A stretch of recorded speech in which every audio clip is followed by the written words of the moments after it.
move the slide, right? So if I do this. Okay.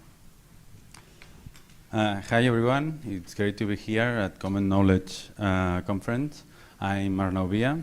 I work with Persis, the builders of CKCon wallet. And today I want to talk to you about institutional adoption of blockchain. Well, first of all, I wanted to give kudos to everyone, especially the previous speakers. There is a high level of technical depth in this conference. And I come from finance, so I think I understand how big institutions think. So I will try to explain it here today.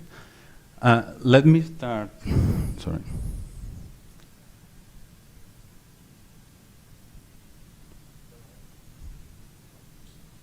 Not working. Sorry? There you go. Okay. So let me start with a brief anecdote. So about 5 years ago, more or less, when I was working in finance, I was asked to write an article about blockchain to make the bank that I was working at the time look sort of cutting edge. And I'll spare you the details of that article, but the irony is that even though that article was published like 5 years ago by for that bank, to this day they still don't accept any kind of digital asset, or even they don't accept any customer who holds crypto in their portfolio. And this is sort of my first point. Institutional conservative by nature and are skeptical. They might publish headlines about innovation, but they are typically the last ones to adopt it. Oh shit. There you go. So why institutional adoption matters? Well, I believe that blockchain should remain a space of openness, freedom, and innovation. However, if we want to make a large impact in the world globally, we definitely need institutionals on board. If we want everyone to benefit from the blockchain technology and from all the innovation we are seeing here today, we need to go beyond what foundations and blockchain-specific companies can offer. Some years ago, like actually a lot of years ago, in the early 2000s, with the dot-com revolution, we had a category for a business which was called like an internet business. Today, we no longer have this category, or we no longer use it. Just because a company has a website or sell something online, we don't classify it as a internet business. We just think this is a fundamental aspect for any kind of business, right? So I think blockchain has the potential to reach the same level, but for that to happen, we not only need developers and blockchain enthusiasts, we also need institutions and even everyday users to feel familiar with it and to think of it not as a niche thing, but as a viable option for any kind of business process. So where are we today in terms of blockchain adoption? Well, I believe that we have reached a point where institutions really consider blockchain as a viable solution for many of their business processes, rather than just a PR buzzword as it was in my initial story in the introduction. Blockchain has sort of found its way, and it's considered a viable solution for many use cases. As an example, over the past 3 years, we have been involved in many projects with institutionals, ranging from loyalty programs for multinationals, land registries, like decentralized registries for land ownership, stablecoin projects for neobanks, and even centralized central bank digital currencies. Of course, we also have ETF and crypto funds, which are proliferating quite a lot recently. And I think they are actually a great way, even though it buying an ETF, it's not really related to blockchain in any way. It helps people get familiar with it, and also institutions to get involved with this technology, and in the process making money out of it, which is always good for them to use it, right?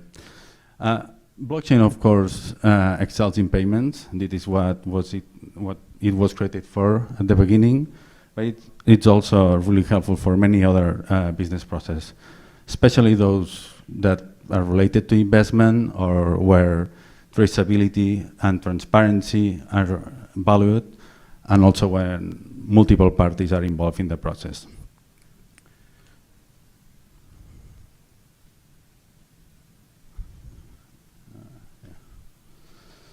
So as I mentioned earlier, institutions are cautious in nature. They avoid risk and they focus on projects that improve their profitability and revenue. And we also have to keep in mind that most of them have a long list of projects in their backlog. And if you ever work in a big corporation or in a bank, as I did, even when you have a top priority initiative, getting it approved and implemented, it's tough work. So what are the main drivers for adoption?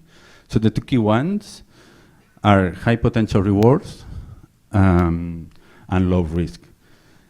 Institutions will adopt blockchain or any other technology, for that matter, if it provides a clear competitive advantage, or if it provides a modest improvement, but it's low risk and easy to implement. An example that we have implemented is loyalty programs. This is an example where blockchain can improve the process, improving efficiency and transparency, and also improving the user experience, while at the same time is a relatively low sensitive process. So it's a good opportunity to innovate. On the other hand, institutions might be also willing to implement more risky projects if they have a higher reward waiting for them. However, these kind of projects typically will require a strong partner that helps them along the way, and typically also a step-by-step process by which they can learn as they implement this project. Examples in this category could be, as I said before, stablecoins for neobanks. I know stablecoins look simple, but when you want to implement this inside a bank, it's a complex matter.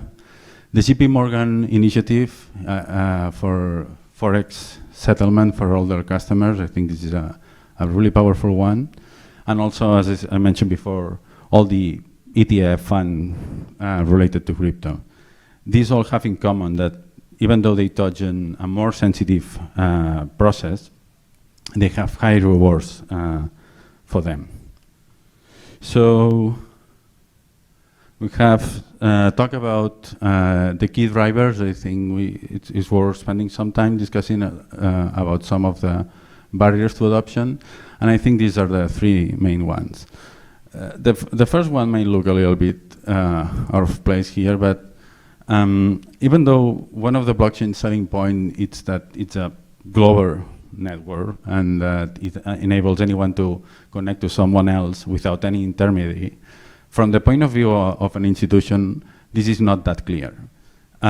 They face the decision to implement a specific network or a specific technology, and with lack of cross-chain interoperability, they worry that they might choose the wrong one and get stuck with technology that wasn't the right one for their business, or that may age not very well, let's say. So this is one of the main challenges for them. The second one is regulatory uncertainty. Of course, this is not something that we are probably going to be the best ones to solve here, but I think it's worth mentioning anyway. I mean, if there is no enough clarity on regulation and there are no clear guidelines, most institutions will just wait for that to happen rather than lead with innovation that can lead to projects that later on can be limited for regulation. And finally, education. And I think we might not be aware of how acute this knowledge gap is in big institutions right now. We have worked with big institutions. I used to work in banks, and even the technical people on these institutions typically start from scratch when we start a blockchain project. And this lack of understanding often leads to worry about very basic issues, like whether the blockchain is secure, or is it to hack, or things like that, or whether they will lose control of the project once it's implemented because of the decentralization and all that stuff. So how do we accelerate adoption? I think the main point here, especially we as developers, is reducing risk. For instance, we have delivered low-cost, limited pilots that allow institutions to explore the blockchain technology with limited commitment and risk in their part. These pilots also help them get the knowledge as they advance in the process, and this is important if later on we want them to really implement the blockchain solution. Another critical aspect is abstracting complexity, and here a good example it's custody solutions. And while delegating the custody to someone else might look like crazy to us, for an institutional it's actually a really useful solution that remove one of their main headaches with using blockchain, which is of course key management and transaction workflow management. So I think on that regard we need to open our mind a little bit if we want them to use blockchain and think a little bit more out of the box to offer solutions that really solve their problem they face. And finally, the last one way to accelerate adoption, it's improving user experience. We are at the forefront of innovation, and sometimes I feel like, I come, as I said, from finance, and it's not that long ago. So sometimes I feel like we don't realize that our day-to-day activities look really complex to the average human being, let's say. So we need to really improve that if we want to achieve a widespread adoption. I want to share a success case that sort of combine many of the techniques that we have discussed previously. And this is related to our work with digital currencies. So we have worked with banks and central banks. We have implemented several pilots with them. And the key point here was that we helped them implement blockchain solutions for digital currencies with a relatively low commitment on their part. And we have also done two other important things. The first one is adapting the knowledge to their needs and to their business, and getting to know their business so that we can do this properly. And the second one is giving them tools that abstract the complexity and let them implement the blockchain solution with a reduced perceived risk. All of these combined allow them to actually experience these blockchain solutions on real-world scenarios, and feedback from them was always really, really positive.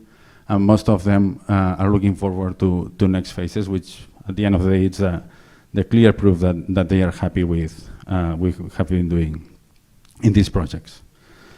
Also on emerging opportunities, I just want to mention some areas that I think are interesting and that many big institutions are looking into.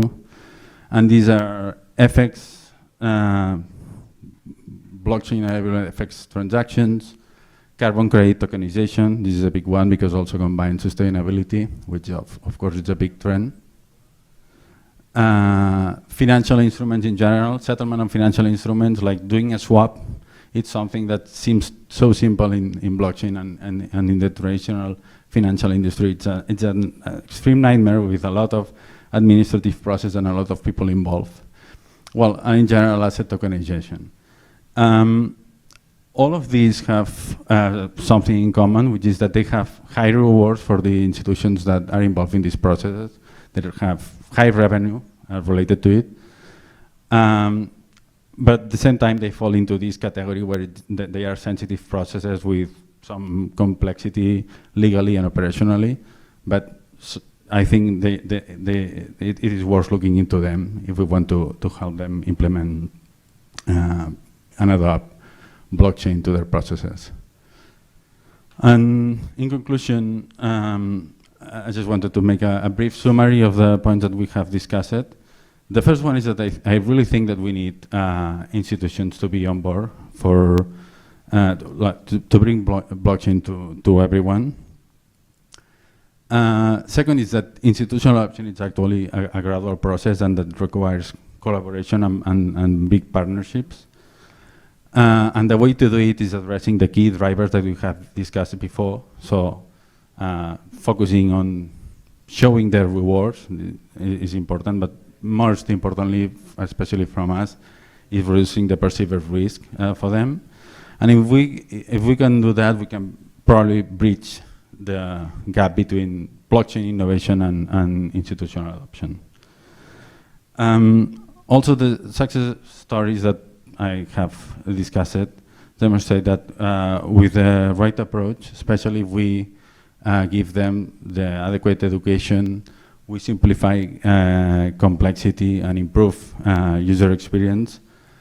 Institutions are not only willing but are to adopt blockchain, but are ready to invest it. At the end of the day, they look for the revenue. If we show them better ways to do business, they will happily accept it.